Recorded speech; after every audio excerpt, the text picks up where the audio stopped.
সায়ামের বিয়ের শেষ প্রোগ্রাম রিসেপশনের দিন আজকে। বরযাত্রী তো হয়ে গিয়েছিলাম, তখন তো আমাদের আপ্যায়নের শেষ ছিল না। আজকে কনেপক্ষ লোকজনকে আপ্যায়ন করার দায়িত্ব আমাদের। এত সুন্দর একটা জায়গায় প্রোগ্রামটা হয়েছে, আর সেগুলো নিয়ে থাকছে আজকে পুরো ভিডিও। চলেন তাহলে ভিডিওটি শুরু করি। আসসালামু আলাইকুম, সবাই কেমন আছেন? আশা করি ভালো আছেন। আলহামদুলিল্লাহ, আমি অনেক ভালো আছি। আজকে সায়ামের রিসেপশনের প্রোগ্রাম। আমি রিসেপশনের প্রোগ্রামে ঢুকতে এন্ট্রি গেটে দেখি একটা রাজকীয় গেট। গেটটা দেখেই মনে হচ্ছিল আমি কোনো রাজকীয় বিয়েতে এসেছি।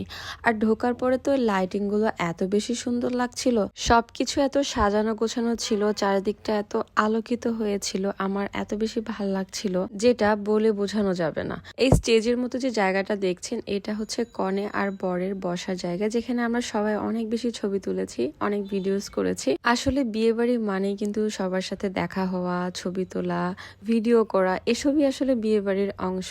তো এখানে আমার একটা ফ্রেন্ড, মানে স্কুল লাইফের ফ্রেন্ড, তার একটা বেবি হয়েছে। আমি ওকে অনেক আদর করছিলাম, খুব ভাল লাগলো। অনেকদিন পরে লিমনের সাথে দেখা হলো, বেবি এবং বউ সহকারে।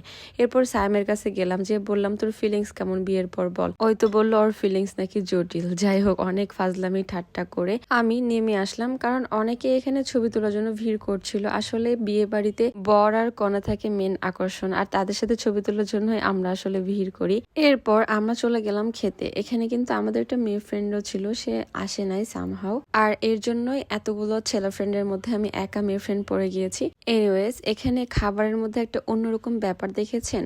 রূপচাঁদা ফ্রাই কিন্তু সব খাবারের মধ্যে দেয় না, মানে সব প্রোগ্রামে দেয় না। এখানে আমার কাছে এটা একটু অন্যরকম লেগেছে। খাওয়ার পরে আমি একটু ফিরনি খেয়ে নিলাম। ফিরনিটা ছিল অনেক বেশি সুইট, যেটা আমার পছন্দ হয় না, তাই 2-1 বার খেয়ে রেখে দিয়েছি। এই রিসেপশনের আর একটা বিশেষত্ব হচ্ছে, এই রিসেপশনের আউটডোর আছে।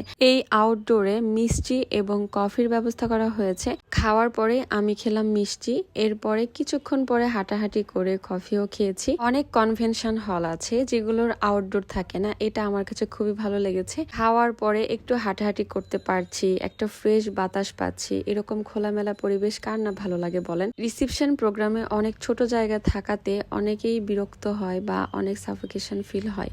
সো এরকম একটা যদি আউটডোর থাকে, তাহলে কেউ রিসেপশনে এসে খেয়ে তারপরে চলে যাবে না, এরকম একটা ফাঁকা জায়গায় কিছুক্ষণ টাইম কাটাবে, অনেকটা সময় স্পেন্ড করতে পারবে। যাই হোক, এই 2 দিনের প্রোগ্রামে আমার কাছে সব মানুষগুলাকে এত ভালো লেগেছে, সবাই এত কাছের করে আমাকে নিয়েছে, এত ভালোবেসেছে। কেনই বা বাসবে না বলেন? একমাত্র বান্ধবী ছিলাম আমি। যাই হোক, সায়ামের এই বিয়ের জন্য আমাদের অনেক অনেক আগের ফ্রেন্ডের সাথে দেখা হয়েছে, অনেকের সাথে আমাদের কমিউনিকেশন গ্যাপ ছিল, সেটা পূরণ হয়েছে। সবকিছু মিলিয়ে অসাধারণ একটা সময় কাটালাম এই 2-3 দিন। আমার আজকের ভিডিও এই পর্যন্ত। দেখা হবে নেক্সট কোনো ভিডিওতে। সেই পর্যন্ত সবাই ভালো থাকবেন। আল্লাহ হাফিজ।